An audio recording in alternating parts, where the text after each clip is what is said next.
All right. Well, welcome everyone. It's such a pleasure to have you all here to join us for our second Global Health Colloquium. It's the second of three, so please keep an eye out for that third invitation. But today we're very excited to have Professor Andrew Bickford join us. So Professor Bickford is assistant professor at the anthropology department at Georgetown University, author of Fallen Elites, the Military Other in Post-Unification Germany, co-author of the Counterinsurgency Manual, or Notes on Demilitarizing American Society, and of course, author of Chemical Heroes, Pharmacological Supersoldiers in the US military, which we will hear about today. A graduate of Rutgers Anthropology program, Professor Bickford conducts research on war, militarization, health, biotechnology, bioethics, and the state in the United States and Germany. He has been Museum Anthropology Faculty Fellow at the Smithsonian Institution, a residential fellow at the Woodrow Wilson School of International Center for Scholars in Washington, D.C., a National Institute of Mental Health postdoctoral fellow at Berkeley. He has also received grants and fellowships from Fulbright, the Social Science Research Council, and the Werner Grant Foundation. His first book, Fallen Elites, The Military Other in Post-Unification Germany, is an insightful account of the men who staffed the former East German military and their fate in their newly unified Germany. The work explores how the state makes and unmakes soldiers and the experiences of military elites who had power and lost it. Fallen Elites offers a fascinating look into how conceptions of the ideal soldier responds to political, economic, and social imperatives, and a disenchantment of those who are left by the historical wayside. He is also co-author with the Network of Concerned Anthropologies of the Counterinsurgency Manual, or Notes on Demilitarizing American Society from University of Chicago Press, Berkeley Paradigms. The book is a powerful rejoinder to the American military effort to recruit the work of anthropologists and the social sciences more broadly into the fray of war. As one reviewer put it, the work strips America of its ill-fitting imperial drapes to reveal an anguished state of fear, violence, duplicity, and permanent war. His current project, Chemical Heroes, about which we will hear today, examines biotechnology research in the United States military and the bioethics of the military's efforts to develop and make, quote-unquote, super soldiers. A wonderful scholar of the imagination, Professor Bickford invites us to consider how embodiment is anticipated, designed, and produced, how notions of ideal soldiers are forged in movies, comic books, and science fiction, as well as in pharmaceutical laboratories, strategic command centers, and other military spaces. The work then opens new horizons into emerging fields of militarization and invites powerful questions of those who may resist them. So please join me in offering Professor Bickford our warmest virtual global health welcome. Great, thank you.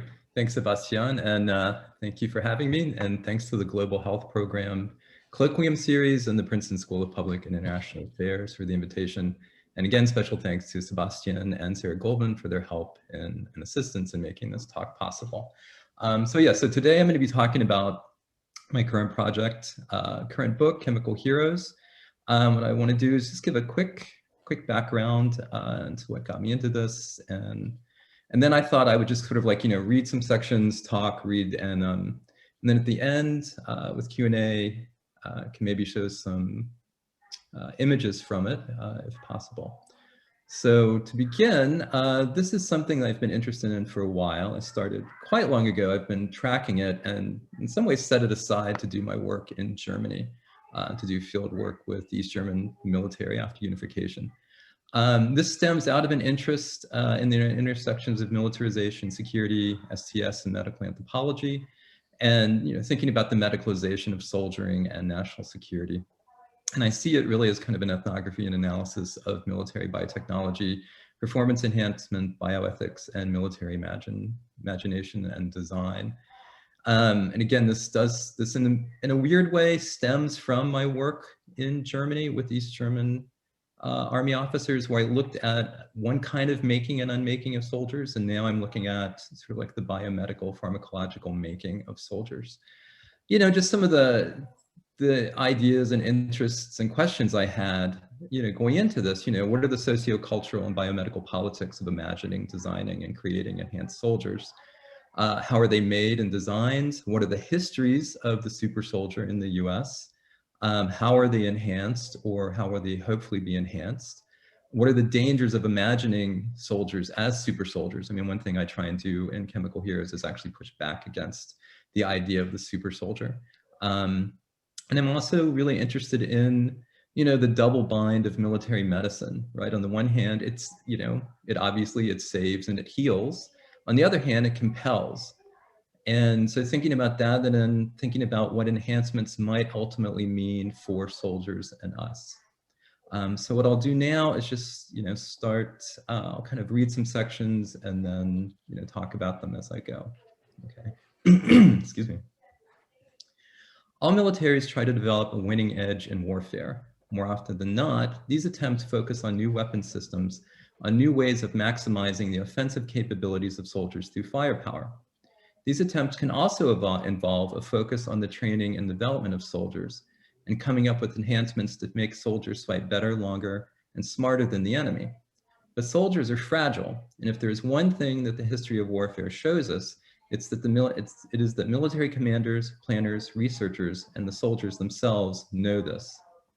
Soldier authors who glorified warfare in the early 20th century, Ernst Jünger in Germany, Filippo Tommaso Marinetti in Italy, and Nikolai Gomulyav in Russia, discuss the fragility of the body in combat, even as they spin out dreams and fantasies of internally armored bodies and the beauty of war, death, and destruction.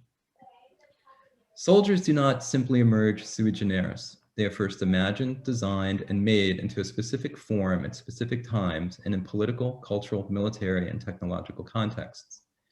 They are the vectors and products of a wide array of policies, research programs, images, imagination work, technologies, and desired outcomes. One form of power that binds a soldier to the military is not what is normally understood as military discipline or coercion. Forms of anticipatory and/or proactive prophylactic military medicine, and the reshaping and remaking of the enlistee's body to fit military needs. These conceptions of health and medical practice are intended to protect and improve the soldier while compelling the soldier to perform and fight, all in the name of readiness. Of course, these interventions might save the soldier in combat, but they also make it easier to deploy the soldier and sustain operations again and again. Soldiers represent the state in myriad ways, and we can learn much about how state actors think about themselves, the state, the military, war, combat, killing and wounding, and moral ethical questions about killing and death by examining soldiers and how the military researchers, and politicians imagine the kinds of soldiers they want and they think they need. The idea of the soldier also offers us an insight into how a state thinks about life, death, war, and ethics. US military projects focused on the development of super soldiers represent more than advances in combat protection and enhancement. They are also commentaries on weakness, anxiety, vulnerability, security, and the possibilities of biomedicine as played out on, in, and through the bodies of soldiers. These projects also show that the interior regulation and modification of the soldier's biology is increasingly crucial to the management of external politics and national security. A military is about making soldiers, that is, bodies, do things, fight, think or not, sit still, stand up, walk, run, march up and down the square, sleep, work, mow the lawn, pull up weeds, collect cigarette butts, get a haircut, iron uniforms, mop the barracks, clean toilets, kill, wound, survive, die. Michel Foucault riffed on this in Discipline and Punish, examining how soldiers are to be compelled to act and be according to new ideas and the needs of the body by the state. Indeed, military service is a long act of compulsion. But the first act in this line of compulsion is making sure soldiers are ready to be compelled. Bodies of soldiers will be made to do things in accordance with plans and policies, strategies and tactics, necessity and contingency, and will have to react to the other side's attempts to make their bodies and our bodies do things. Before any deployment or battle, the military must ask, what can our soldiers do? What can they withstand? And for how long? Is their training sufficient? And perhaps more importantly, are they medically prepared for the upcoming battle? These are practical questions of great importance, as the backbone of a military, the soldier, needs to be manipulated and made ready, suitable, and pliable for the task at hand. But the fact is, militaries think soldiers are never quite up to the tasks at hand and are liable to fail at any moment. When I entered United States Army basic training in 1984, like everyone else there, having volunteered for college money or stable paycheck or a chance to learn a skill or a way to take care of a family or to protect freedom in the US against the Soviets, the Cubans, and the Nicaraguans, or simply as a way to escape something, one of the first things done to me was a series of vaccinations. Heads freshly shaved, already exhausted, and standing in line in our t-shirts, we were shuffled along between two lines of medics. Each medic had a hypodermic injection gun, and we were ordered to march between the medics to our right and left, roll up our t-shirt sleeves, and stand still while they gave us an injection in each arm. This was designed to make the immunizations go as quickly and efficiently as possible, but as I've thought about it over the years, there was a lot more going on than I realized at the time. Excuse me. Ideally, the medics would have each pulled the trigger and given us the injections in our arms at the same time, but each time we moved forward, one pulled before the other, causing us to jerk to either our right or our left, just as the other medic was pulling the trigger on his inoculator. This caused gashes in our arms, and by the time it was done, we received 10 inoculations in the space of about 1 minute. All of us were bleeding, some more, some less, from our arms. While we were getting the shots, the medics kept telling us, "This will protect you. It's dangerous over there, and you never know what you'll catch." And this is something I heard again when I received another round of vaccinations prior to being sent to Berlin in 1986. We were then marched outside and given 2 small pieces of gauze to staunch the bleeding. We stood mutely in a parking lot outside the medical facility, arms crossed, holding the gauze to our arms to soak up the blood, already dizzy from the vaccines beginning to course through our bodies. In the space of a minute or two, our health had been protected from the dangers lurking over there, an unidentified but deadly and diseased place, but a place made militarily identifiable through a kind of militarized epidemiology and disease mapping. And we've been protected against specific but unknown threats we might encounter based on predictions and past experiences to protect us for fighting in the future. We had also been enhanced to make us deployable, and the military had put its stamp on our bodies. This banal ritual transformation of our bodies and group bloodletting, the first step in a rite of passage that was to transform us from civilian to soldier, was also an initial exposure to mass protection and mass wounding, albeit on a fairly minor scale. And this was to demonstrate that our health was no longer our own concern. Mass vaccinations dramatically make the point to the new recruits that the military will alter their bodies, internally and externally, to fit the needs of the military for combat. As biomedicine makes possible performance enhancements in vaccines that could allow the soldier to fight in any and all climates and resist any and all pathogens, the entire world becomes a battlefield. And this is a major, if unspoken, implication of military performance enhancement and biological armor programs. The imagined and anticipated battlefield needs the soldier who can stand up to its challenges in order for it to become a battlefield. Military biomedicine and pharmacology and vaccinations make the soldier militarily useful and enhance the soldier's ability to fight and survive. As mundane as it all was, it was nonetheless quite remarkable. We had taken the first steps in being enhanced to fight and survive somewhere over there. When I was doing field work with former East German Army and Border Guard officers in the late 1990s and 2000s, during a discussion about East German, Soviet, and US military technology and tactics, a former East German Army lieutenant colonel said to me, "Technology is just an example of American cowardice. We would have used real men to accomplish what you use technology to do." His comment stuck with me over the years, and as I've been working on this long-term project on US military biotechnology and soldier performance research on Supersoldiers, it's made me think about the links between technology, war, masculinity, and cowardice. Of course, the East German Army officer was trying to tell me that East German soldiers were simply superior men and soldiers to US soldiers, and that cowardice gives a soldier meaning. Your soldiers are cowards who will cut and run, while our soldiers are brave and heroic and proof positive of the inherent rightness and superiority not just of our military, but of us. But he was also onto something bigger, I think.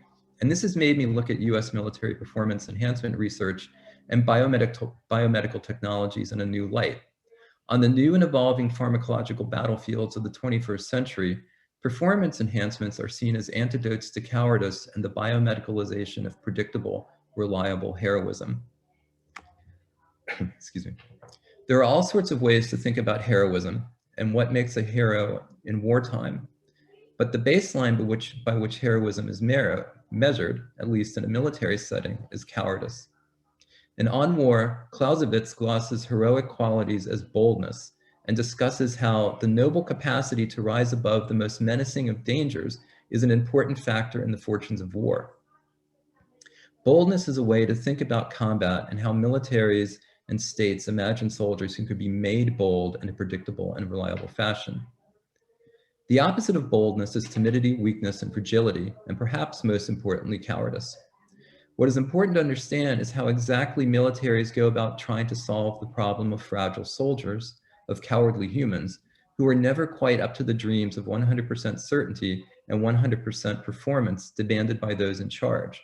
Soldiers who mentally and physically break in combat. In On War, Clausewitz also wrote, "All war presupposes human weakness and seeks to exploit it." This can be read as exploiting the weakness of your enemy. However, what if the weakness or potential for cowardice you want to identify and exploit is not simply the weakness of your enemy, but that of your own soldiers in order to turn them into the warriors you want? What if you could develop novel technologies to locate, exploit, and overcome weakness and cowardice in the body, the soldier, in order to protect them, extract more combat and labor power from them, and make them more readily deployable? What if you can turn your natural cowards into chemical heroes? Officially, officially, the US military codifies cowardice under Article 99 of the Uniform Code of Military Justice. This covers a broad suite of behaviors like failing to act, to perform one's duty, shirking one's responsibility, wavering in combat or in the face of the fire, running away to safety, abandoning one's position or comrades, surrendering, or throwing away ammunition. But these are also normal responses to the death and devastation and terror of war and combat.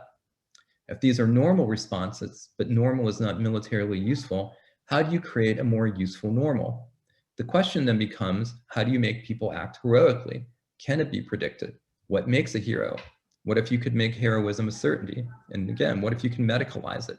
Or rather, what if you can medicalize cowardice and the weakness that causes it and eliminate it or protect against it? While the US military has long enhanced its soldiers' performance via drug use, especially the use of amphetamines during World War II, Korea, Vietnam, the Gulf Wars, and today, the US military is keenly interested in exploiting a variety of new forms of human performance enhancements to create what DARPA Inner Armor project manager Mark Callahan called unfair advantages in his proposal to create kill-proof soldiers. We can see the military's interest in biotechnology and performance enhancement as part and parcel of the recent revolution in military affairs, which is the military's attempt to embrace new technologies and ensure dominance well into the 21st century. Biotechnology, neurobiology, and neuroenhancements, genomics, and synthetic biologies are some of the main areas of interest, along with performance enhancements targeting and/or developing battlefield endurance and combat capabilities, biological or internal armor, trauma blocking drugs and trauma prophylaxis. And here we can think of propranolol, for instance. There's been a lot written about this. Neuroenhancements and neuroimplants, superfoods, enhanced metabolism, and peak soldier performance. Hyperhydration, which is a way to reduce the logistics load of water and water transport and delivery. Enhanced wound healing, vaccinations for readiness and deployments, protections against environmental threats, enhanced cognition and decision-making, and here we can think about modafinil and Ritalin, forms of memory suppression, microbiome manipulation, interventions in the sleep-wake cycle, and this is in order to actually, in some ways, weaponize sleep and use fatigue as a weapon against the enemy, where you can stay up for days and keep operations and operational tempos going, but the the enemy can't keep up, so you literally wear them down because you don't sleep. And there was a quote from the Air Force Research Laboratory that said, "On the battlefield of the future, there is no sleep but death." And in addition to all of this, there are enhancements are being looked at for learning, language skills, communication, sight, smell, hearing, touch, taste, stress, environmental conditions, toxins and radiations, and new and novel drug delivery systems. And I just want to make clear, I didn't make this at the beginning, make this clear at the beginning. Everything I've looked at is unclassified and open source. There was no way I could get access to classified information. So what I'm looking at is simply what's out there in the public domain, you know, by kind of combing through military reports, documents, etc. So in a lot of ways, we don't really know the secret research that's going on. So the goal of all of this is to create a new type of super soldier, a soldier with different expectations of performance, capabilities, and survivability from previous types of American soldiers.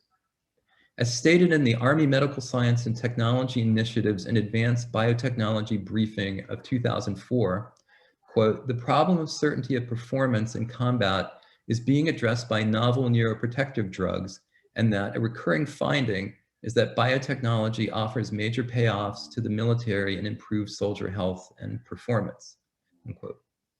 According to the former chief of the US Navy's Operational Testing and Evaluation Division, Rear Admiral Stephen Baker, quote, "Futurists say that if anything's going to happen in the way of leaps in technology, it'll be in the field of medicine. This better warrior through chemistry field is being looked at very closely." And Francis X. Hames, a retired Marine general, said unequivocally that biomedicine will be the key military science of the 21st century. Now we can read better warrior as the non-cowardly warrior, and we can think of this intense focus on skin-in, inbuilt, and unseen enhancements and concerns with the biology of the soldier as a form of enhancement, excuse me, or we can flip the lens and again, think about it as a protracted concern, an obsession with understanding and preventing cowardice and weakness. The suppression, expulsion, and excising of cowardice ties these projects together and forms the new system of systems in which the new enhanced US soldier is to be created and embedded. To read US military plans and reports on soldier performance enhancement research is to read an ongoing fantasy of perfect, clean warfare, of soldiers devoid of anything cowardly. Battles are first waged and fought in between memory and imagination.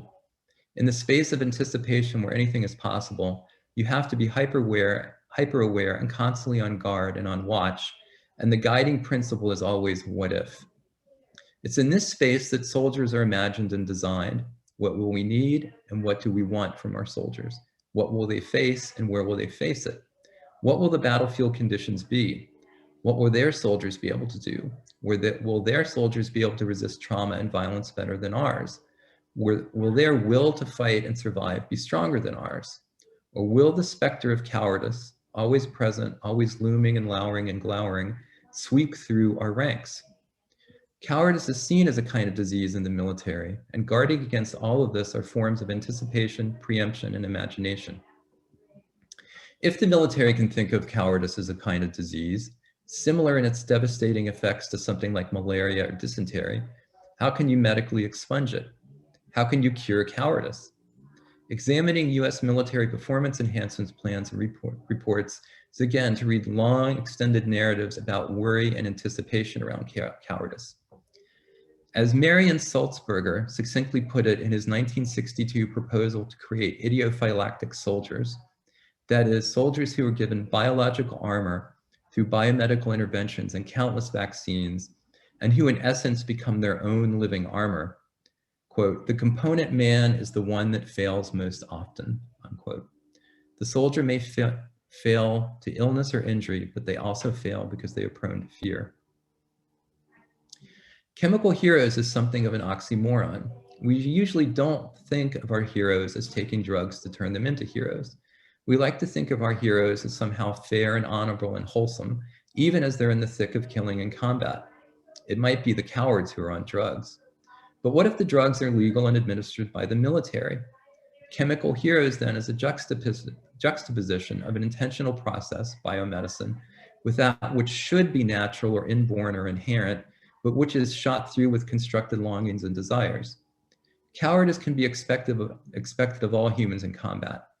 Heroism is special because it's unpredictable, but it could become much more military useful if it were predictable and if cowardice could be eliminated with precision. Let's see what we do. Okay. Performance enhancement is in many ways a discussion about trust, or rather a failure to trust. The soldier will not be good enough, strong enough, fast enough, tough enough, brave enough, resilient enough, durable enough, or willing to shoot and kill. Performance enhancement is a way to make sure these things happen, to assuage military political uncertainty about the possibly cowardly, possibly frail soldier in the mission. Performance enhancement is not only a force multiplier, but a policy multiplier and policy anxiolytic as well. We might be able to biomedically design, engineer, and manufacture bold soldiers, but what then? Projects like Idiophylactic and later projects like the Objective Force Warrior, the Future Force Warrior, and Inner Armor at research facilities and organizations like the Natick Soldier Research, Development, and Engineering Center, the United States Army Research Institute for Environmental Medicine, the Oak Ridge National Laboratory, the Defense Advanced Research Projects Agency, DARPA, the Military Operational Medical Research Program, and the United States Army Center for Health Promotion and Preventive Medicine, as well as the research conducted by private defense and research firms and the research conducted at universities in a variety of different programs and departments. All of these are concerned with the direct intervention in the biology of the soldier to minimize or eliminate weakness. Weakness and frailty are openings to imagine in humans who can rise above their innate frailty and perform deeds that most others cannot perform. Without a conception of weakness or cowardice, there would be no heroes. But through the appreciation of cowardice, how do we try to imagine and standardize heroism and make it accessible to the normal, frail human, and make Clausewitz's idea of boldness the norm? Can we train for it, or can we put it in a syringe or a pill, or perhaps even change our DNA to make it something innate and heritable? In the dreams and imaginations of US military researchers, is the post-human world of military performance enhancement the domain of the post-coward? Will ideas of cowardice and heroism even matter in a world of biomedical enhancement? Military performance enhancement might create soldiers who can physically and mentally act like soldiers, or perform what might have been called pre-enhancement as heroic, but they might not be seen as heroes. If the concerns raised by bioethicists around enhancements and heroisms are to be believed, we might achieve a kind of performative heroism without the cultural component. In other words, they might be heroes indeed, but not be seen as heroes. It will be one Medal of Honor worthy heroic act after another, but with an asterisk.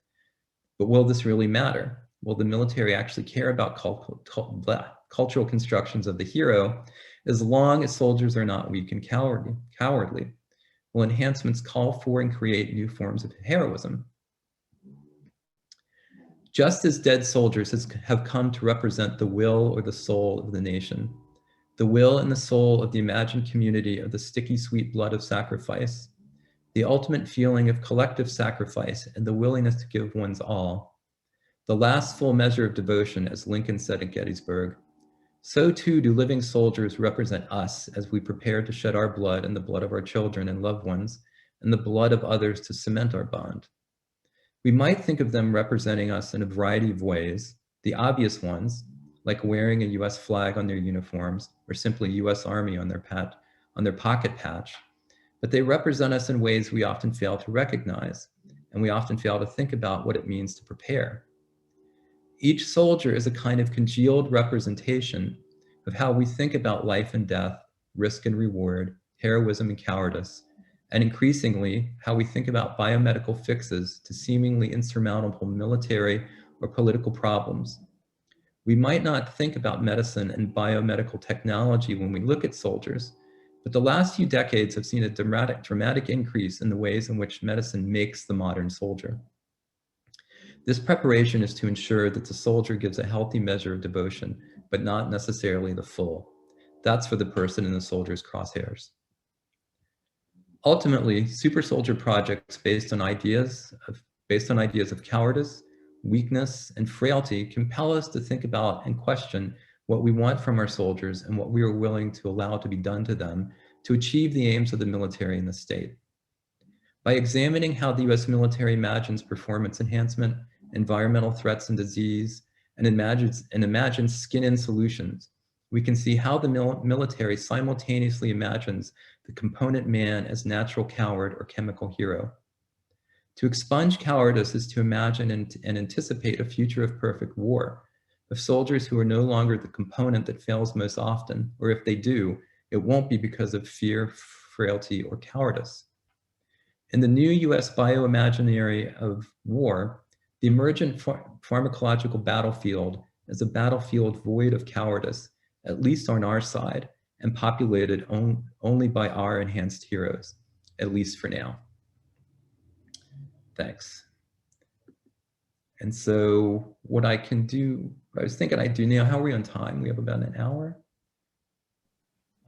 Yeah, we have plenty of time still. Great, great, good. I hope I didn't go too fast. I think I have a tendency to read quickly, but hopefully that was not too fast. Since we have a little bit of time, what I can do is I will share some images. I'd originally thought about doing a PowerPoint, but decided it might be clearer to just kind of read. So let me share screen and I can talk about, I'm sorry. I just want to say, while you're showing these images, I'll invite folks to start writing in their questions into the Q&A option in Zoom, and that way we can start kind of filtering them and organizing them for you. So please, Great. folks, if you have any Also questions or comments. Sorry, Sebastian, we also have now this option of raising hands and actually asking a question out loud. So if anyone, yeah, this is a new resource. That is very exciting. Yes. Cool. So, yeah, I mean, great. Yeah, either's fine. I mean, maybe raising hands and asking is easier. But so what I'll do is I'll go through a few of these images. Let's see, where is it? Hold on. Why am I not seeing it? Oh, this is interesting. Hold on a second. It seems like I can't share this. I'm getting desktop whiteboard, iPhone launch. Huh. Let's see.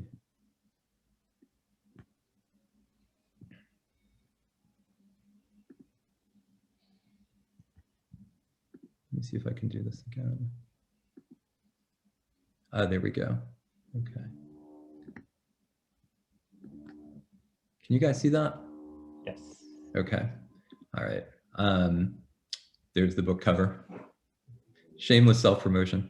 It's a good cover. They did a great job with it. I mean, I was really happy with the cover. So this is, this is really kind of when I went through this, this is what it looked like. I mean, this to me looks like it's Navy, just by the uniforms, but, and it's a little dated, but the injection guns are what, I received my vaccinations with. And again, sort of like one would pull at the wrong time. And so they cut your arms as you're getting the injection. So that's why you bleed. But using those, they could give you lots of injections, lots of vaccinations really quickly. And again, I mean, they kept saying, it's dangerous over there. You never know what you'll catch, right? And this idea of this kind of unspecified over there is actually really important in a lot of the thinking and sort of like the way that the military talks about environmental threats and disease. They've moved on today towards, going back to syringes. I mean, they realized that the hypodermic injection guns are actually quite unsanitary and not terribly safe. And Sebastian, we were talking about this at the beginning. I mean, with the blood, they're just using it again and again. Yes, they're fast, but they realized there were all sorts of problems with them, but they used them for a very long time before switching over. This is Dr. Marion Sulzberger. And I write about him a lot in the book. And it's one of those things, I mean, it's interesting when we do research and, yeah, I mean, you never know where it's going to lead you. And I never thought, you know, I would ever be looking at the papers of a military dermatologist. But he was an incredibly famous dermatologist. In fact, the Journal of the American Medical Association named him the dermatologist of the century in, I think, 1983. So he had this incredible impact on the field of dermatology, but he also worked for the Navy in World War II and then worked for the military for the Army as the director of research for the Army Research Lab in the early 60s. And I stumbled upon this report that he wrote about developing the Idiophylactic Soldier. And it was his long analysis and proposal at a Army Science and Technology conference at West Point in 1962, where he made this pitch to develop what he called, you know, the Idiophylactic Soldier and this project Idiophylaxis. And I was able to get into his papers at UCSF and go through and look at some of what he had written. And I'll talk a bit about that in a second. But again, I mean, just, you know, never really thought I'd be looking at this stuff, but he's this absolutely fascinating guy. He was a World War I naval aviator and inducted into this thing called the Order of Daedalus. And they're, you know, anyway, it's just, he's a pretty interesting guy. His proposal was noticed. I mean, it wasn't just buried in, you know, kind of like the proceedings of an Army science meeting. This was from Army Research and Development magazine, but it also made it into local newspapers around the country, which was interesting. I mean, they were talking about this idea of biological armor and moving away from body armor and armoring the soldier from the inside out, using new advances in medicine and vaccines to turn the soldier into his own armor. And at the time it was his, right? I mean, we would say his or her now, but his.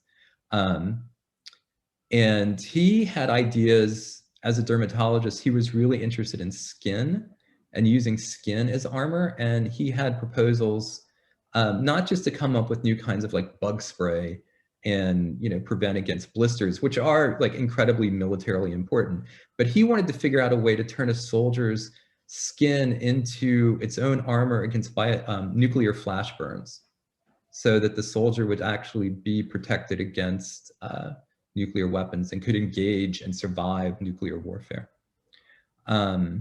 Let's see, this is just, you know, part of his definition of idiophylaxis. We include under idiophylaxis every form of protection that can be given to the soldier by preceding mental and physical preparation through medical means.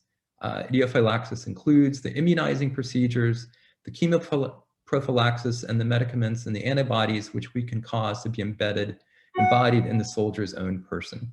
So he really saw military medicine as a way, you know, as an important defensive measure, but also, and this is something that I think we have to keep in mind anytime we're talking about armor is really offensive. It allows you to do things, right? It allows you to engage in offensive operations. You're not just going to stand there and get shot at, right? I mean, you're going to use this to move on the enemy and to attack, right? And that's really how he was thinking of this, right? So it's not just purely defensive, but it's also, like I said, it's offensive. This was something, I won't read through the whole thing, but he was really interested in, you know, resistance to the various types of infectious disease around the world. And he saw the necessity of gathering from every part of the world information and specimens of disease, which may be encountered there by our soldiers, right? So the entire world is a threat. The entire world is a battlefield. The entire world is the site of deployment. So you have to be prepared against all possible biological, environmental threats, not just the enemy.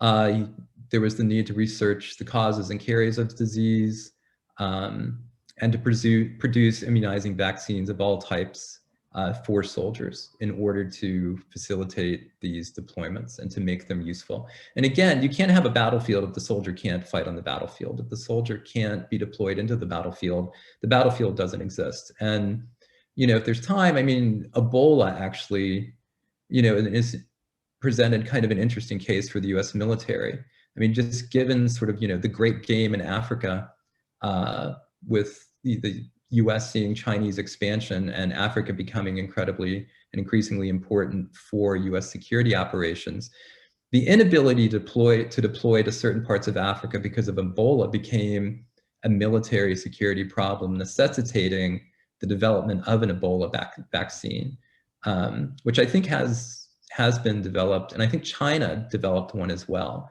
right? So it's a way of linking these, in many ways, kind of public health concerns back to the security and military concerns at play.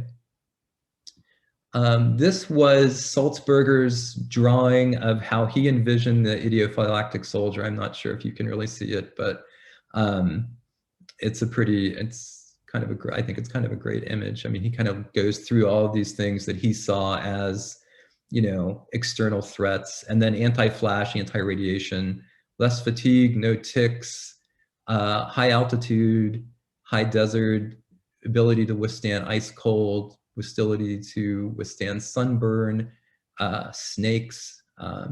Anyway, just sort of like all of this, sort of like the world becomes this kind of encapsulated threat to the soldier. And it's to the US soldier, right? I mean, he had to make sure that it's the US soldier. He puts the flag in there. This, I mentioned skin in solutions. This is a term that comes up. Carl Friedl was an Army colonel and an MD, I believe, who was the head of the United States Army Research Institute for Environmental Medicine, USAREUM. And, you know, he made these interesting distinctions. And in some ways, you can kind of see this coming from Sulzberger and his idea and like focus on skin, right? Sort of like skin in and skin out. And skin in technologies are biomedicines, vaccines, et cetera, that can be embedded inside the body, right? So that's going to be sort of like, you know, the biological armor that is embedded versus any kind of protective armor that's worn on the outside. Okay, how are we doing on time? This was from a presentation about protecting the soldier. You know, and again, this here is actually one of the designs for, I think, the future force warrior, of how US soldiers would look, you know, maybe 10, 15 years from now. And then thinking about all of these ideas of environmental hazard, industrial hazard, again, replicating in many ways what Sulzberger was doing. I mean, he really, you know, is this kind of foundational figure in sort of like the biomedical defense and development of biomedical armor for soldiers. This is just a quick kind of listing of some of the known pharmaceuticals that the military is using. And again, I mean, a lot of these are really, you know, off the shelf. I mean, they're just trying to figure out counterindications to use them. Like I said, there's been a lot written about propranolol as a possible trauma blocker. It's really unclear if this would actually work, but the idea around trauma blocking is that you would give soldiers some kind of, you know, pharmaceutical prophylactically so that they don't experience trauma. And if they don't experience trauma, then there's no PTSD, right? And there's, you know, some of the reports discuss the need to limit PTSD, because if you can limit that, it lessens the burden on the taxpayer and it makes combat more cost efficient. Modafinil, sort of like for cognition enhancing. Amphetamines, the US military still uses amphetamines. Go pills. But this is just a list of some of the ones that are known. Now, this is where, in some ways, you know, at the end, I said, you know, we're kind of imagining this battlefield for us for now, but it's only for now because the US is not the only country looking into these kind of super soldier projects. I mean, you have the Spanish military, the French, the Indian military, the UK, the German military, the Norwegian military, and the Russian military. And we can imagine probably other militaries are looking into this as well, right? So really what's happened is that this idea of the the enhanced soldier, the pharmacological soldier. I mean, the cat's out of the bag, right? I mean, Pandora's box is open. I mean, this is something that all militaries are really preparing for and using pharmacology and biomedicine to improve soldier enhancement. This was an officer that I know. I was talking to him about this, and it really kind of speaks to, in some ways, the ambivalence of military members about this kind of research, right? And about sort of soldier enhancement. The fact is, we don't like to be experimented on. We're not guinea pigs, period. But then he went on to say, of course, if an enhancement gave me an edge, and I knew it would help me survive in combat, even if it had a bad effect on my health later, I would probably want it. So, and again, Sebastian, we were kind of talking about, at the beginning, this idea of risk in the military is a really interesting thing to think about. I mean, sort of like, how do you conceptualize risk in a risky environment, right? Sort of, the military doesn't want you to smoke. Well, you might be dead tomorrow, so you're going to smoke as much as you can today, right? Or you're going to get drunk, or, they want you to be healthy, but so there is pushback, but then there is an ambivalence on this, right? So maybe if these things do give an edge now, people are willing to pay the price 20 years from now, perhaps, if that's even the equation. And then one thing that I did look at in the book and that I'm interested in, it's just sort of like the imagery around this. I mean, I didn't really talk about it today, but, looking at, sort of like images of super soldiers, I mean, we can think of Captain America. I mean, there's a long history in the 20th century of thinking about and imagining the armored body and the man of steel. I mean, for example, Stalin actually means a man of steel. He conceptualized himself as the man of steel who could push forward, reform, et cetera, right? But, this poster here, I mean, in one way, on the one hand, it's just kind of this innocuous army recruiting poster. There's strong, and then there's army strong. But, reading all this and then thinking about it, like, is this a nod towards these possible futures, right? This, what is army strong? What is this kind of militarized or enhanced strength vis-a-vis, civilian strength? There was also a recruiting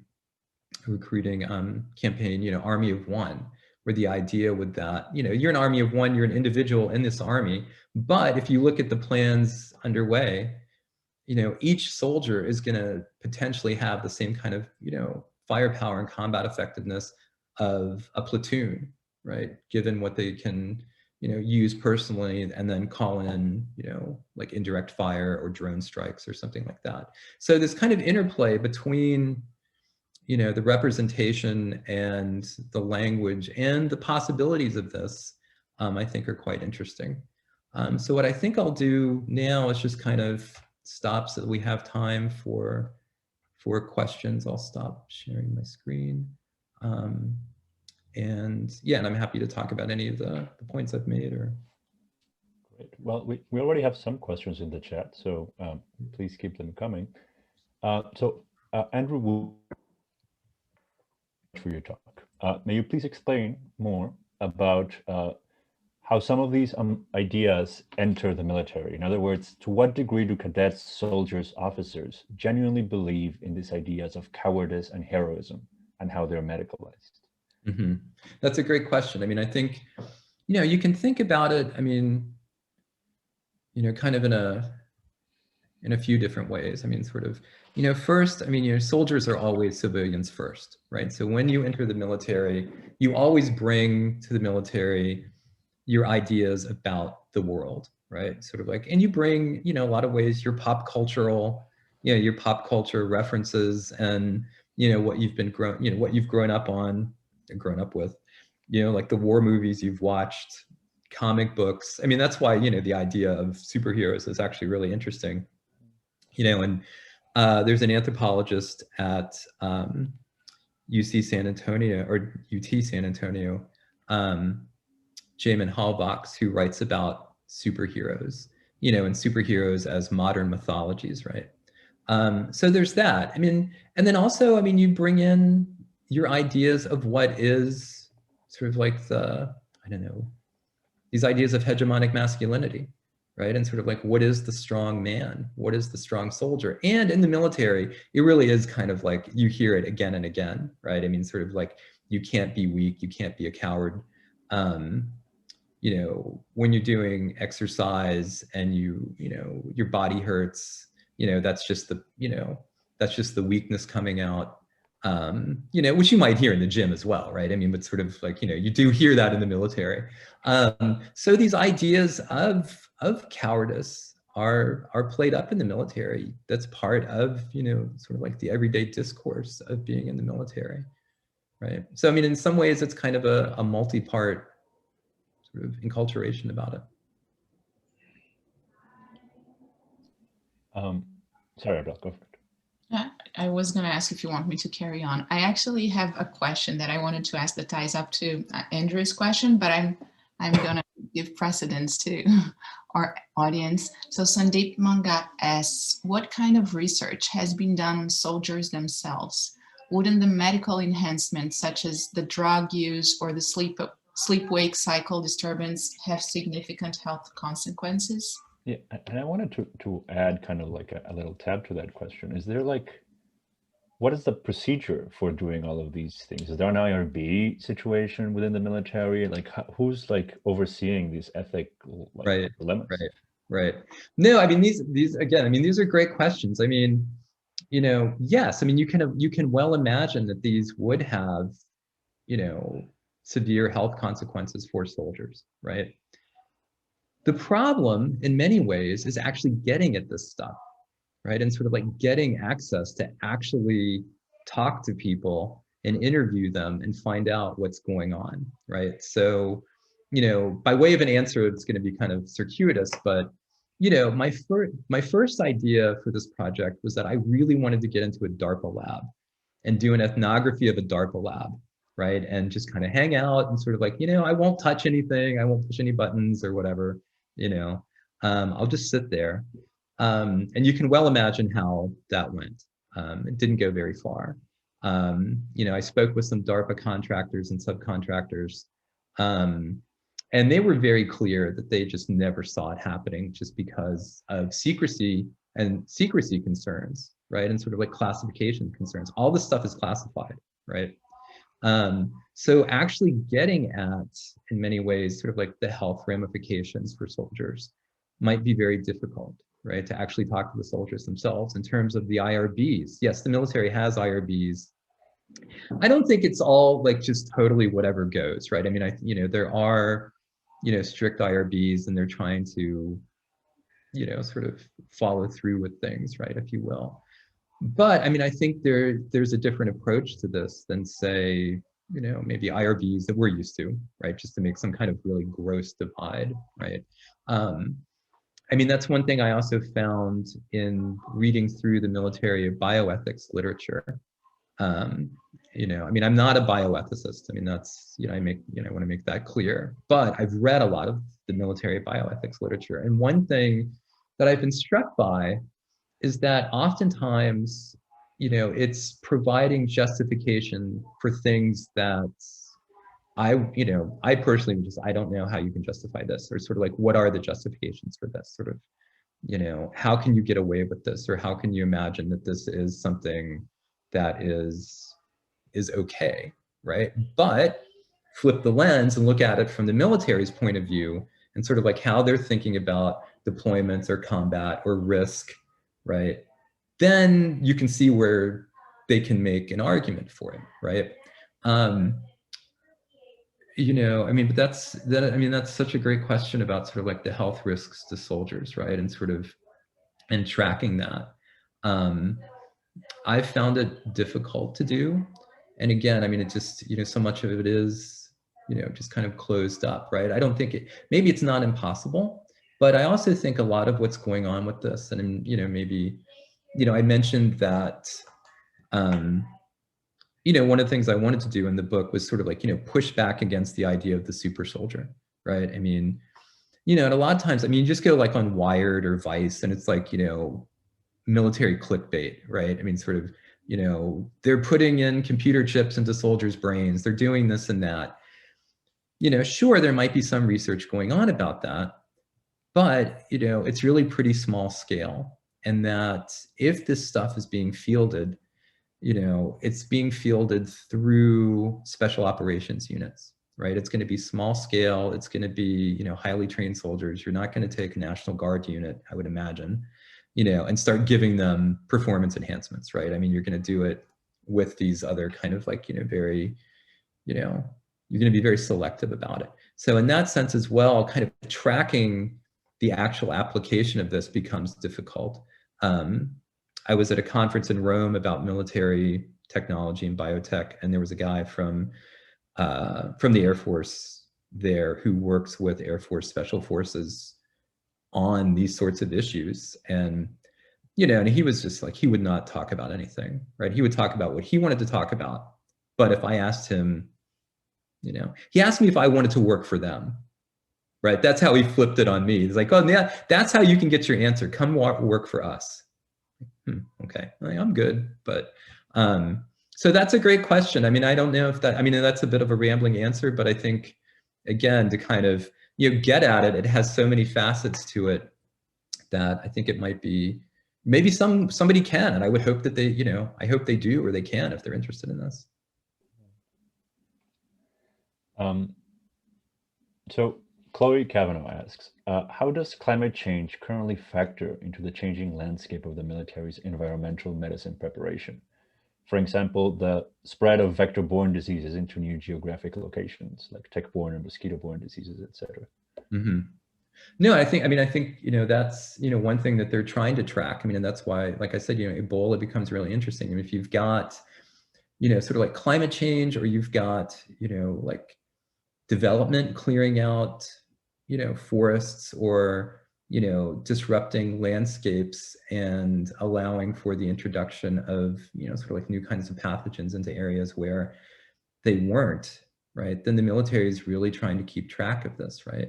I mean, the military is of, you know, interestingly enough, I mean, despite all of the rhetoric, you know, the military has been very interested in climate change for the last, you know, 5 decades, right? If not longer, because they've recognized, you know, sort of like the operational stressors that climate change was going to cause, right? You know, not just say with, you know, the spread of disease into areas and pathogens and whatnot, you know, into areas where they weren't, right? Which then makes these areas no-go areas, or it makes it really difficult to deploy into them. And then you have to develop new kind of vaccines or countermeasures, right? But, you know, I mean, they've been really interested in sort of, you know, the rise in sea levels, right? Sort of like what that's going to mean, you know, for bases, right? What will that mean for, you know, US bases that get inundated, right? Or, you know, the, you know, unrest caused by, you know, climate migrants, if you will. So, no, I mean, this is something, I mean, I talk a bit about it in the book. I mean, I think there's a lot more to be done about it, and looking, you know, specifically into this, right? But I mean, all of that to say, I mean, they are very aware of it, right? And I think, like I said, I mean, the idea of, you know, what happened with Ebola became a test case for them. You know, sort of like suddenly you can't deploy into this area because of this, you know, because of what's going on. So how do you develop something really quickly to get you back in there, just given, you know, the importance of, you know, West Africa towards US security concerns?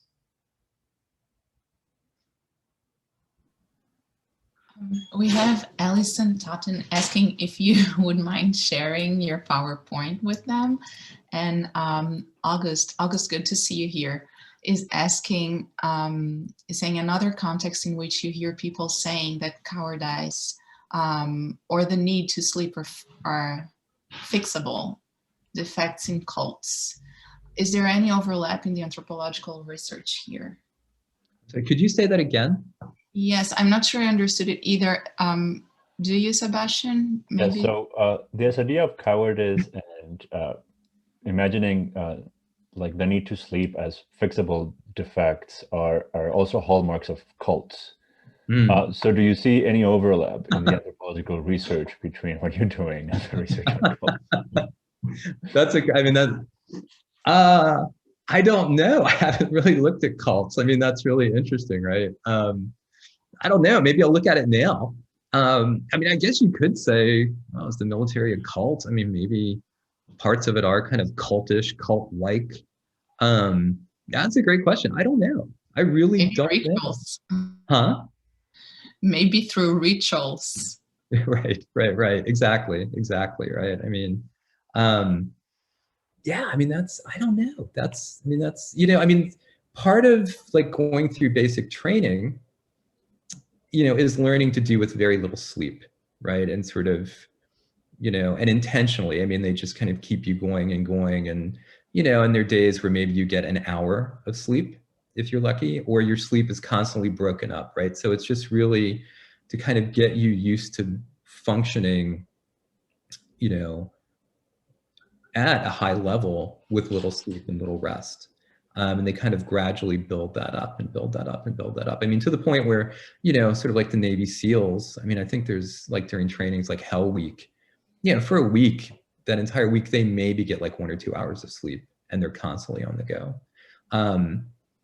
Maybe that's kind of cult-like. I mean, maybe, that's actually, I mean, that's a great question. I mean, sort of like maybe these special operations groups are much more cultish. I mean, they're definitely closed groups and kind of closed societies, if you will.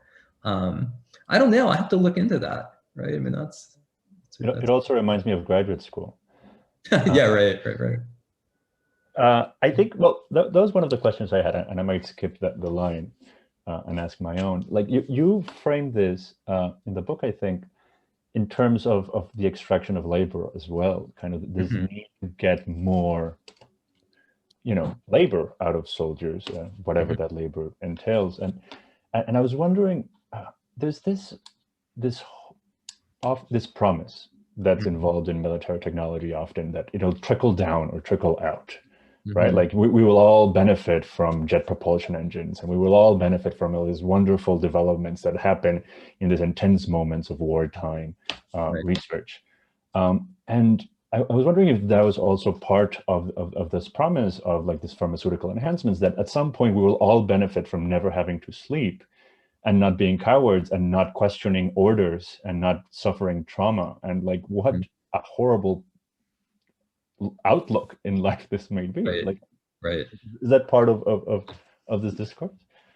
In some ways it is. I mean, if you think about, like the military is often the testing ground for this stuff. I mean, so much of what we use in everyday life comes out of the military. I mean, there's the old thing that like, the National Security Agency, they've got the best stereo technology because it's like 10 years ahead of anything. And then we get it, right? I mean, and I just dated myself by saying like stereo technology. I don't know if anybody even has a stereo anymore, right? But, definitely means sort of like, how would this then come back to us?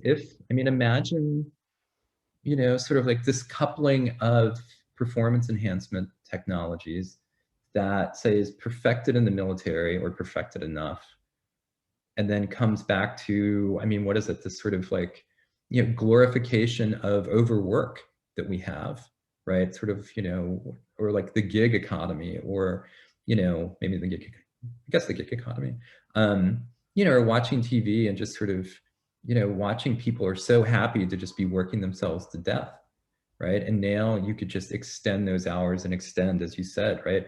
And maybe you can extend it and then you take another drug not to really feel bad about it, right? Or not to even remember it, perhaps. To me, all of this stuff really opens up pretty scary futures, if you will, right? Not just in terms of, just this kind of trickle, up and down scale around labor, right? And sort of, and I do, sort of like one thing I wanted to get in the book is sort of, military service is labor, right? Being a soldier is providing labor.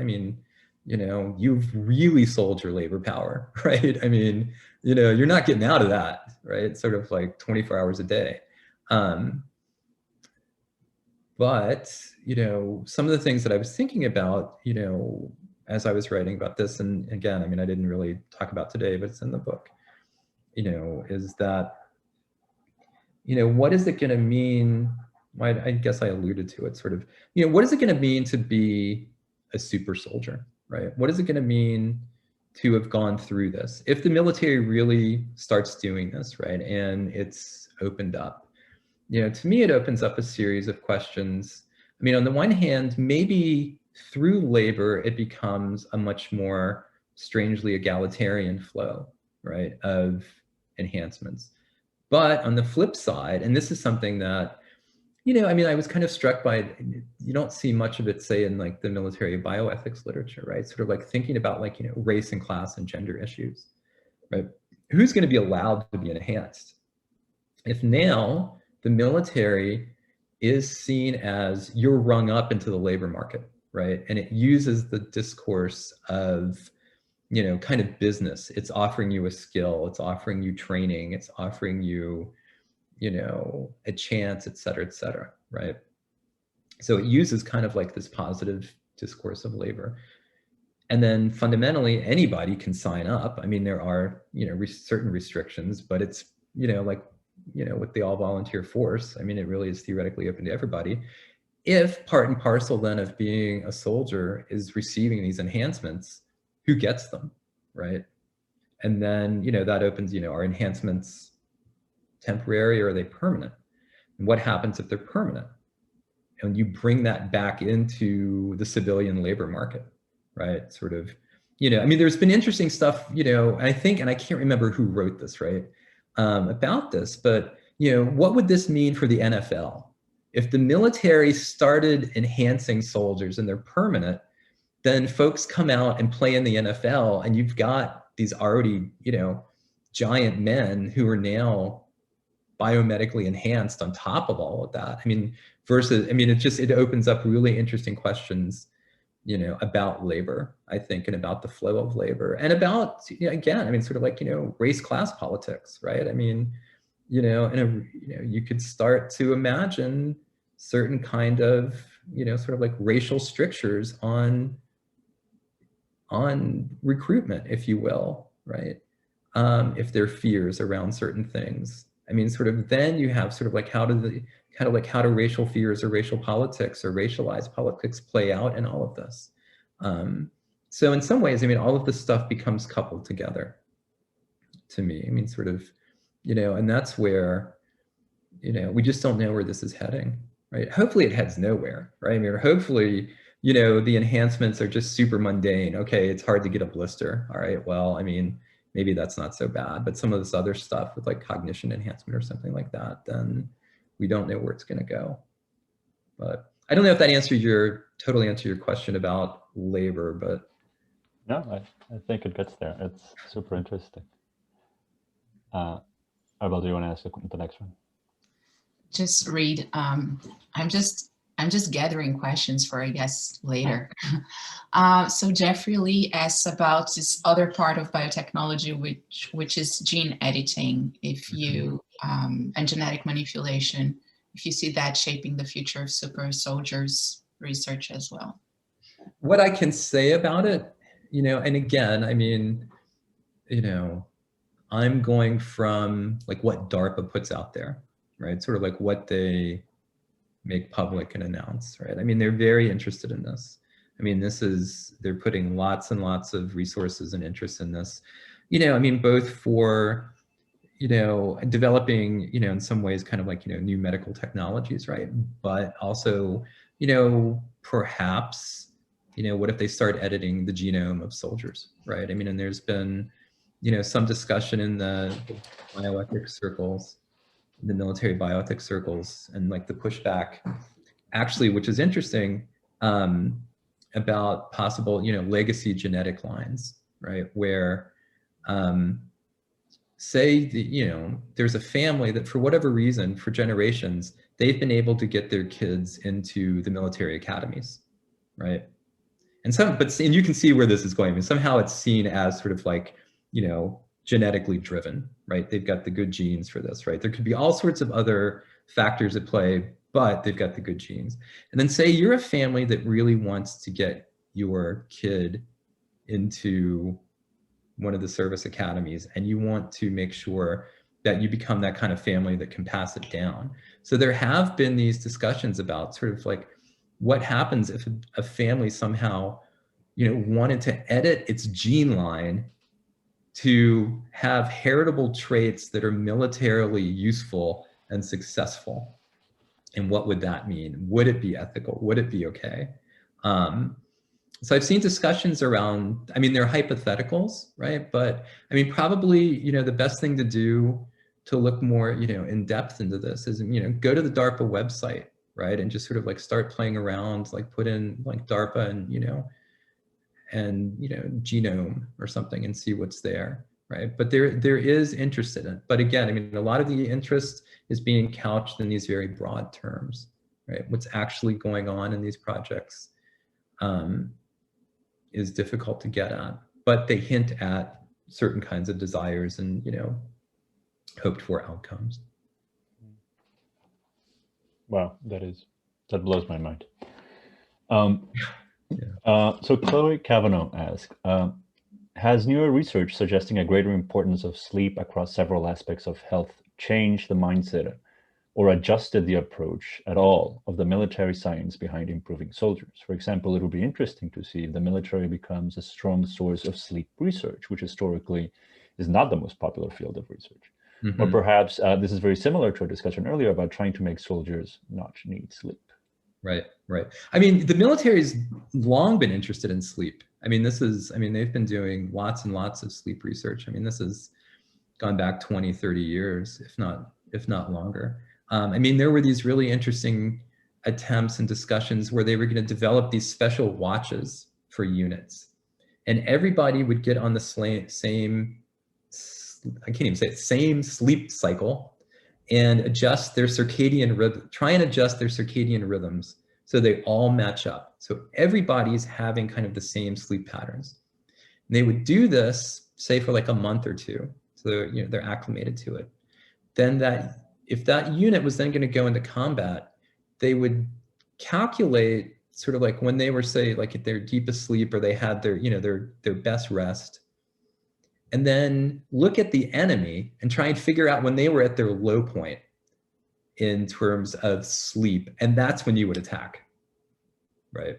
So it's like, like we attack at dawn thing, like, no, we're going to attack at like 3:42 a.m. because that's when those guys are really having a hard time, right? Or sort of like, whatever. So, I mean, the military sleep stuff is actually really fascinating, and there's quite a literature on it.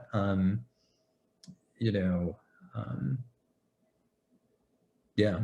I mean, this is something they've been just given, how important sleep is to the military. I mean, and then, one of the ways that they've tried to counter sleep loss or just make you not sleep is through amphetamines, right? Sort of, and that's why US soldiers are routinely given amphetamines so that they can go on, really long missions. I mean, often, and this is in particular, like Air Force pilots when they're flying missions, the B-2 bomber is stationed in Missouri.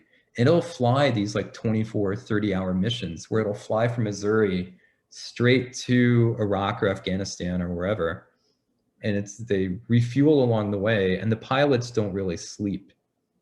And then they turn around and they fly back, and then they land. And so, 30 hours later, the mission's over. Then they give them no-go pills, right? So then they'll give them like sleep aids to bring them down. So in some ways, sort of like the military sleep research goes hand in hand with the use of amphetamines. But if you're interested in that, again, I mean, like there's a pretty big literature on military sleep research out there. Yeah, I remember this one book that I read a long time ago called 24/7. I don't know if you've read it. It's Late Capitalism and the Ends of Sleep by Jonathan Perry. Yeah, it just came to my mind. And I wanted to ask you about this, about consumption and the market, right? And the other, as Sebastian was saying, what we are going to consume in the future, because everything that has been developed in war times and for the military, or a lot of it has been integrated into, our fetishism and consumption habits. Mm-hmm. So I'm wondering also the extent to which the technology that is already available shapes, the ideas about super soldiers, about the right war to fight, about cowardice, and what it is. So what, the amphetamines or everything that is already out there, right? And that we consume different aspects of it, but we consume it as well. To which extent the imagination that we have is also shaped by what we have and has been developed already, if it makes sense. And also regarding cowardice still, just to add, if you work with a specific concept or author, because you really got me thinking about how this can be recast, right? Through time, through the kind of war that we're fighting, and also the technology that we already have. Right. Okay. Yeah. I mean, I can send you some sources or something if you like. I mean, around cowardice and heroism, and but the consumption question is really interesting. I mean, and again, I mean, it is kind of, there's a certain kind of reciprocity there, right? In the military, I mean, if you think about the ways that the military uses the entertainment industry and the deals that are cut in some ways, to use, okay, we'll let you film on a base, or we'll let you, film this equipment, or even give you this equipment, right? If you give us some right over the film, right? And like make sure that the portrayal is positive and not embarrassing to the military, right? So the consumption, I mean, I guess you're talking about like the consumption of images, or sort of like the actual consumption technology of pharmaceuticals. It's kind of a pharmaceutical imagination. Right. Well, I mean, a lot of this, like I said, I mean, the military takes like off this like stuff that's already out there, right? Like propranolol has been out there, like modafinil has been out there, right? But they'll try and figure out new ways to use it, right? Sort of like, the counter indications are just, and see if it'll work. So in that sense, I mean, they'll take sort of like civilian pharmacology and pharmaceuticals and then try and shape it to their needs.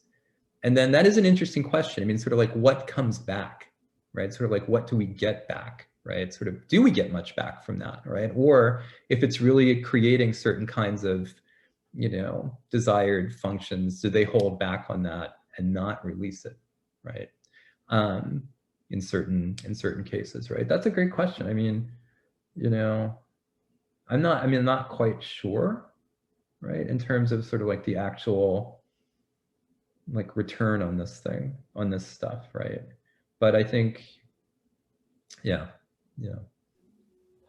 And along those lines, I was wondering how involved are pharmaceutical companies in these things? Do they have a hand in the like design of the trials, or in the distribution or anything, or are they designing things specifically like for the army? I know DARPA usually like provides enormous contracts to do research, and like pharmaceutical companies kind of like vying for that kind of attention and resources. Yeah, I mean, this, what I could tell from, what I've looked at, right, is that the basic idea and the military is very clear about this. I mean, they say we can't do this research on our own. We don't have the capabilities or the facilities or, sort of like the brain power to do this, right?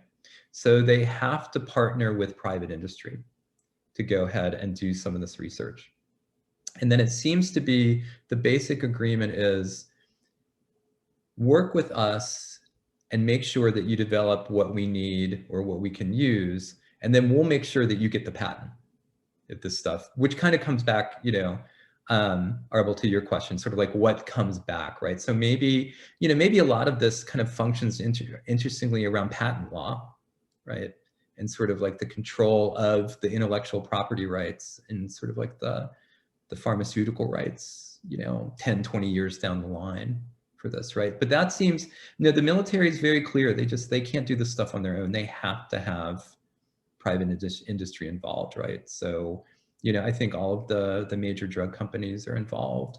And as I said as well, I mean, you really do see a lot of research being done at, at private companies, universities, I mean, sort of like, if you think about how what is it, 70% of all physics funding during the Cold War came from DoD. Now, I think what you're seeing is that so much of the biomedical, like funding for biomedical research, is coming through DoD or some subsidiary or connection. You can draw that back, right? So, you know, so there are those connections. Yeah, that idea of the kind of post-deployment life, or the civilian economy versus the army economy, kind of always starts to break down. Then, like we're always living in this world. Exactly. Sorry, I don't mean to bogart this, but I had more questions. So there was, like, you for a second pointed to this idea that, like, this investment in trauma blocking medicine would be, like, particularly economically benefit, like a huge economic benefit for the army, because then they wouldn't have to invest so much in, like, PTSD treatments after deployment. And I was wondering to what extent, like, this sense of the economic incentive of reducing costs in the long term figured in the designing of these enhancements in the present term, in the present. No, I think it plays a huge role, right? I mean, I think current estimates, you know, and they're probably even more now, is something like, to train and field one soldier per year is over $1 million, right? And, you know, so that just keeping that one soldier going is just this immense kind of capital expenditure at some level, right? You know, so in a sense, I mean, like, the days of cannon fodder are gone, right? Sort of like, you don't just kind of like start throwing these folks away. I think, you know, the economics of it are incredibly important, right? I mean,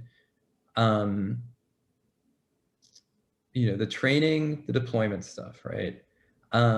Even something, and this is really, you know, like thinking about the military's interest in hyperhydration, right? So soldiers being able to more successfully process water and utilize water and not have to carry so much water into combat.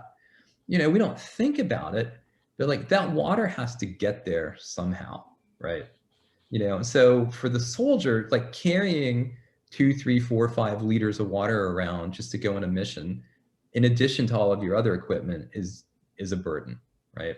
So let's say if you can enhance a soldier so that, you know, she doesn't use as much water, good for her. But it saves the military a lot of money and having to sort of like buy, transport, ship, move these huge pallets of water around a country, right? And actually get them there. So these massive, like, logistics distribution networks that are incredibly costly are very much predicated on sort of like manipulating a soldier's biology, right? So that then becomes this cost saving measure. I mean, it's good, you know, it's good for the soldier because they don't have to carry as much stuff and it becomes operationally more effective, et cetera, but you're just saving tons of money, right? Not having all these people have to deal with this, right? And sort of, you know, the cost of like one pallet of water that you have to, like, anyway, I mean, sort of, and that's like, I mean, the interesting thing is a lot of this really does, to me, come down to these questions of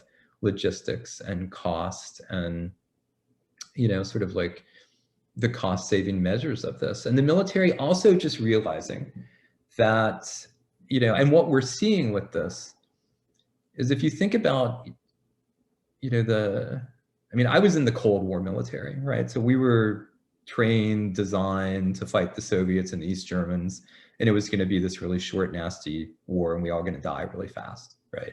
So that was that. But what you're seeing is that, you know, with the kinds of wars we're fighting now, these long protracted wars, that military is just outdated. That structure, that idea doesn't work, right? And so the politics of protection, like keeping soldiers alive, is really important, the economics of it. And then also just thinking about it in terms of the military having the technology and having kind of weapons where they can achieve more with less, right? So the idea, that's why we're seeing so much investment in special forces units and special operations, right? Where you really don't need these big armies unless you're occupying something, and that doesn't really work. But, you know, having these small units go in and do these things, that coupled with all of like the AI and the autonomous weapon systems, which are frightening in of themselves, right? So all of this really, you know, it's kind of a shrinking, right? But as things shrink, you can't see them either, right? I mean, you know, and so coming back to the idea of PTSD lessening the burden on the taxpayer, well, that's just one less thing you notice. That's one less thing you think about that in many ways, to me at least, kind of like starts to make it easier to do certain things, right? So, you know, I think the economics of it is incredibly important. And, you know, one thing, I'll never do this. If anybody's out there looking for like, well, I'd think it'd be an interesting PhD project, but, you know, figure out who has signing authority to make money move, right? And sort of like make the monies move around DARPA or one of these things and like get these projects going, right? Like, yeah, maybe it's a really boring project, but you know, I don't know. I mean, when I was looking at it, I mean, it could be interesting. Somebody applying to Georgetown anthropology department. Exactly. How you know what to pitch. Exactly. Right. So, Arbel, do you have any question? I just want to thank everybody and ask, oh, I think we have one other question here. Oh, based on, so this is Chloe Kavanaugh asking again, based on how much investment goes into one soldier, is there research into longevity of soldiers, both in terms of medium-term physical longevity as well as the factors that go into career longevity in order to retain more and more effective, healthy soldiers over longer time frames? For example, combating age-related arthritis, did I say that right? Or other normal aging, joints deterioration, etc. That's a great question. I'm sure it's out there. Off the top of my head, I don't really know. I mean, I know there has been some research that shows that, and this is probably a little dated, so maybe it's changed, but that, you know, it used to be soldiers who did 20 years in and then retired, because you can retire after 20 years for full benefits, right? That there was a really high mortality rate for soldiers who did 20, you know, like about 10 years later, like people would start like dropping dead of heart attacks, right? And I mean, a lot of that seemed to be lifestyle related. I mean, like old Army was like, you know, lots of coffee, lots of cigarettes, lots of drinking, and, you know, really bad food, plus just being in the Army and combat and all of that, right? So the toll it would take in your body. I mean, the new Army is much more health conscious, but that's a fantastic question. I mean, honestly, off the top of my head, I don't know other than that, right? But I mean, it would be interesting to see how this might play into that, right? Or if that's, you know, in any ways part of the logic. Yeah. Well, I think we are at time. So I want to thank everybody who came and asked questions. And I especially want to thank Andrew for this wonderful, thoughtful, thought-provoking, at times a little terrifying, but always enlightening talk. So thank you once again for coming to visit us. And we'll see you soon, I hope.